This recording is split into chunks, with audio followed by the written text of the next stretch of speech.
सांगोद नगर पालिका में अधिशासी अधिकारी सुरेश कुमार रेगर के कथित रवैये को लेकर अब सत्ता पक्ष के पार्षदी अधिकारी के खिलाफ मुखर होने लगे हैं। मंगलवार को पालिका के स्वच्छता समिति अध्यक्ष ओम सोनी ने एसडीएम को सौंपे पत्र में अधिशासी अधिकारी के खिलाफ कई गंभीर आरोप लगाए। कार्यालय में अधिकांश समय नदारत रहने के साथ ही अध्यक्ष सोनी ने अधिशासी अधिकारी पर समिति से जुड़े कार्यों में भी अनियमितता का आरोप लगाते हुए एसडीएम से कार्रवाई की मांग रखी। अध्यक्ष सोनी का आरोप है कि 3 माह में कई बार अधिशासी अधिकारी को अवगत कराने के बाद भी समिति की बैठक नहीं बुलाई जा रही। उन्होंने आरोप लगाया कि समिति से जुड़े कार्यों में जमकर भ्रष्टाचार हो रहा है, जिसमें अधिकारी बैठक नहीं बुला रहे। उन्होंने यह भी आरोप लगाया कि नगर पालिका के वाहनों में डीजल पेट्रोल भरवाने में भी बड़ा घालमेल हो रहा है। वाहन चालकों ने उन्हें बताया कि 3 बार पेट्रोल डीजल भरवाने पर 7 बार पेट्रोल डीजल भरवाने के कागजों पर हस्ताक्षर करवाते थे। समिति अध्यक्ष ओम सोनी ने बताया कि वाहन चालकों की शिकायतों को लेकर जब अधिशासी अधिकारी से बात की तो उन्होंने वाहन चालकों को अपने कक्ष में बुलाकर डराया और धमकाया और नौकरी से हटाने की धमकी दी। माह में 10-12 दिन ही कार्यालय आते हैं और विरोध करते हैं तो धारा 3 में फंसाने की धमकियां देते हैं।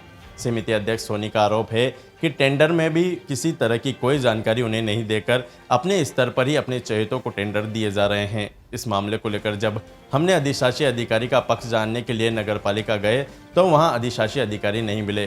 कई बार अधिशासी अधिकारी से दूरभाष पर संपर्क करना चाहा, लेकिन उन्होंने फ़ोन रिसीव नहीं किया। नगर पालिका के अंदर लाखों रुपए के भ्रष्टाचार किए जा रहे हैं।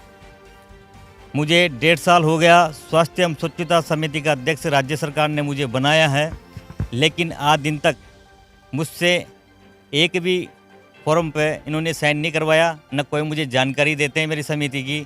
सब काम ये ऊपर के ऊपर कर लेते हैं। जब मेरे सामने कोई बात आती है भ्रष्टाचार की तो मैं इनसे कहता हूँ तो ये उस बात को वहीं पर बंद कर देते हैं, टालम टोल लगा के बहाना लगा देते हैं। अभी कुछ दिनों पहले 2 महीने पहले नगर पालिका के जो ट्रिपर ड्राइवर थे,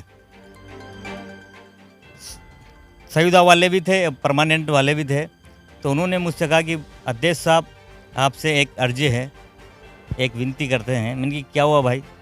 उन्होंने कहा कि हम पहले बपाव रोड पर पेट्रोल पंप पे वहाँ से नगर पालिका में डीजल आता था। अब इन्होंने अधिकारियों ने सेटिंग करके जोलपार रोड पर पेट्रोल पंप से डीजल आता है और हम वहाँ से 3 बार डीजल भराते हैं। तो यहाँ इस डिपार्टमेंट को नगर पालिका में जिसको स्वच्छ भारत की जिम्मेदारी दे रखी है, वो आदमी इनसे 3 बार की जगह 7 बार पर बिल पे साइन करवाता था। तो परमानेंट आदमी थे अपने एक, उन्होंने हमसे कहा कि हम परमानेंट हो चुके हैं, कल से इसमें कोई बात हुई तो हमारी नौकरी जाने का हमें डर है।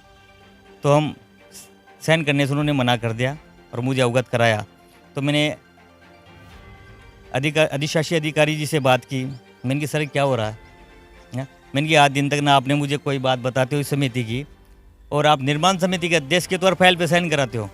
और हमारी जो फर्स्ट मीटिंग हुई थी, जो हमारे सदस्य भी मीटिंग में गए थे, तो फर्स्ट मीटिंग में प्रस्ताव लिया गया था कि समिति के अंदर जो भी सामान आएंगे, एक कील भी आएगी तो वो आप हमें अवगत कराएंगे और मेरे साइन होंगे जबकि बारी बिल पास होगा। लेकिन आपने लाखों रुपए करोड़ के भ्रष्टाचार करके आज दिन तक हमारे कहाँ साइन नहीं करवाए, न हमसे कुछ पूछ रहे, ऊपर के ऊपर सब टेंडर दे दिए उन्होंने। कॉम्प्लेक्स का 77,000 रुपये महीने दे रही है नगर पालिका, और इतनी बुरी हालत ख़राब हो रही है, लेकिन कहने के बावजूद भी वहाँ कोई मतलब उनका रख रखाव सही नहीं हो रहा। लेटरिंग चौक हो रही है, बार बार पब्लिक के फ़ोन आते हैं, हम अधिकारी जी से बात करते हैं तो बार बार टालम टोल लगा जाते हैं, काम नहीं करना चाहते। और मेरे तो सुनने में भी आया था पहले कि जो टेंडर दिया इन्होंने स्वच्छता समिति का, तो ठेकेदार से 40,000 रुपये ऊपर के ऊपर इन्होंने पहले लिए हैं, उसके बाद उसको टेंडर दिया है। मतलब जिस समिति का अध्यक्ष होने हूँ मैं, तो इनका दायित्व बनता है कि हर चीज़ के बारे में पहले मुझसे जानकारी ले कि भाई क्या कर रहे हैं क्या नहीं कर रहे हैं। किसी आदमी को, अभी थोड़े दिन पहले की बात है, कोई सत्यनारायण जी भेली माली समाज से है और ट्रिपर चलाता था। 12 महीने से उसकी शिकायत आ रही थी वार्डवासियों की। 11-11, 12-12 बजे वार्ड में कचरा लेने जाता था।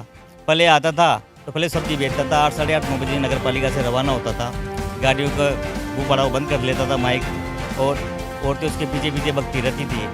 और मतलब पूरा 5 वार्डों में उसको गाड़ी जाती थी। पब्लिक बहुत परेशान थी। उसको मैंने हटाने के आदेश दिए लिखित में मैंने यूँ साहब को अवगत कराया, तो उन्होंने भी उसको हटाने का आदेश दे दिया। लेकिन वापस यहाँ की नगर पालिका चेयरमैन ने वापस उसको 8 दिन बाद लगा लिया। मतलब कोई भी स्वच्छता कर्मी हो, कोई भी मतलब सफाई कर्मी हो, काम नहीं करना चाहता और उसके ऊपर मैं कोई एक्शन लेता हूँ तो 8 दिन बाद उसे आदमी को वापस लगा लिया जाता है। ये गलत बात है। कैसे मतलब यहाँ की व्यवस्था सुधरेगी? अगर अपन रक्षक बक्षक हो जाएंगे तो कैसे काम होगा नगर पालिका का? कुल मिला के नगर पालिका रामपुर से चल रही है अंधेरी नगरी चौपट राजा, इसका कोई धनी धोरी नहीं है। ये पता नहीं लग रहा कि नगर पालिका में चेयरमैन कितने हैं। यहाँ राजेंद्र जी गहलोत जो नगर कांग्रेस कमेटी के अध्यक्ष है वो अपने आप को चेयरमैन समझते हैं। दूसरे उनके कविता जी गहलोत है और तीसरा चेयरमैन है यहाँ का उनका पति, जिन्हें भ्रष्टाचार की गंगा बार रखी है। नौकरी पे नहीं जा रहा, 6 महीने से मैं नगर पालिका में देखता हूँ। मैडम को लेके आता है 10:30-11 बजे और 1-1:30 बजे तक नगर पालिका में रहता है। उसके बाद मैडम बैठती भी नहीं, मतलब 1 बजे रवाना हो जाती है। उसके बाद नहीं आती, फाइल लेवा जाती है उसके घर पे साइन करवाने के लिए। क्या अब वो फाइल लोगों को देखता रहता है। मैंने कई बार अधिकारियों को भी अवगत कराया मैंने कि भाई क्या हो रहा है यहाँ पे। कुल मिला के भ्रष्टाचार इतना हो रहा है और हम सम्मान्य भरत सिंह जी के सिद्धांतों पर चलने वाले हैं। वो सेवक है कांग्रेस सेवा दल के, जो काम करने के लिए आए, न कि भ्रष्टाचार करने के लिए आए। मैं इनको 1.5 साल से समझा रहा हूँ कि समझ जाओ, लेकिन इनके समझ में नहीं आई। इन्होंने भ्रष्टाचार की गंगा बहा रखी है, लेकिन अपना तो काम सेवा करने का है। सेवा कब होगी? जब कर्मचारियों पर थोड़ा अंकुश लगाया जाएगा। जो कर्मचारी आनाकानी कर रहा है, सुन नहीं रहा, उस पर लगाम लगाया जाए, उसको सबक तो मिले 1-2 महीने के लिए। जब फ्री हो जाएगा, नौकरी चली जाएगी तो ऑटोमेटिक सब गाड़ी पटरी पे आ जाएगी। अधिशासी अधिकारी को मैं भी 3-4 महीने से देख रहा हूँ, महीने में 10-12 दिन आते हैं। कभी 12 बजे आ रहे हैं, कभी 3 बजे जा रहे हैं। आते ऊपर 1 बजे कमरे में जाते, ऊपर रूम में जाके सो जाते हैं। पब्लिक परेशान होती रहती है साइन करवाने के लिए। कभी 2 घंटे आराम करते हैं, कभी 2.5 घंटे आराम करते हैं। इनका कोई वही नहीं पड़ रहा चौक भाई, उनके काम करने की भी नहीं। मैंने बहुत सी बार बात की, उन्होंने कहा सोनी जी मैं यहाँ पे रहना नहीं चाहता, क्या मैं तो ट्रांसफ़र कराना चाहता हूँ कि मुझे 2-2.5 साल हो गए यहाँ पर, अब मैं काम करना भी नहीं चाहता। और हम पे धारा 3 के हमें धमकियाँ देते हैं। जब एक बार मैंने उनसे बस की इस मामले में बातचीत की तो उन्होंने कहा कि आप साइलेंट हो जाएंगे तो कोई दिन धारा 3 में आपको है ना फंसा दूंगा मैं। क्या उनके बाद जनप्रतिनिधियों से बात करने का 1% भी उनको लज्जा नहीं, अपने आप को कलेक्टर समझते हैं। तो क्या मैंने सब बातें यहाँ के विधायक साहब को भी अवगत करवा दी है। यहाँ के उपखंड अधिकारी महोदया अंजना सरावत जी को भी अवगत करवा दिया है। तो यह भ्रष्टाचार मिटना चाहिए, मेरा तो लक्ष्य यही है। दिन पहले एक भ्रष्टाचार और सामने आया था मेरे। जितने भी ट्रैक्टर हैं इनके जो मेंटेनेंस होता है, कचरे की गाड़ियों का मेंटेनेंस होता है, अभी जेसीबी भेजी थी ठीक होने के लिए कोटा, 1 महीने तक वहीं रही। और ड्राइवर खुद कह रहा है कि वैसा मैं सुविधा पे यहाँ पे लग रहा हूँ, तो आप मुझे वहाँ भेजो। इन अधिकारियों से कहो जो मेरे आंखों के सामने काम होगा तो गुणवत्तापूर्वक काम होगा और ये फर्जी बिल बना के ले आएंगे। तो पहले भी इन्होंने ट्रैक्टरों के फर्जी बिल बना दिए 50-50 हज़ार रुपये के। वो ट्रैक्टर वापस हिचको ले खाने लग गए, बस बोल के मेंटेनेंस मांगने लगे। इसकी जाँच कराए। मेरा स्थानीय विधायक साहब महोदय से, मंत्री जी से निवेदन है हाथ जोड़कर कि नगर पालिका के सब कामों की जाँच करवाई जाए और इनको खुलासा किया जाए। हाड़ौती की खबरों से हर समय अपडेट रहने के लिए YouTube पर सब्सक्राइब करें हाड़ौती न्यूज़ और प्रेस करें बेल आइकन को।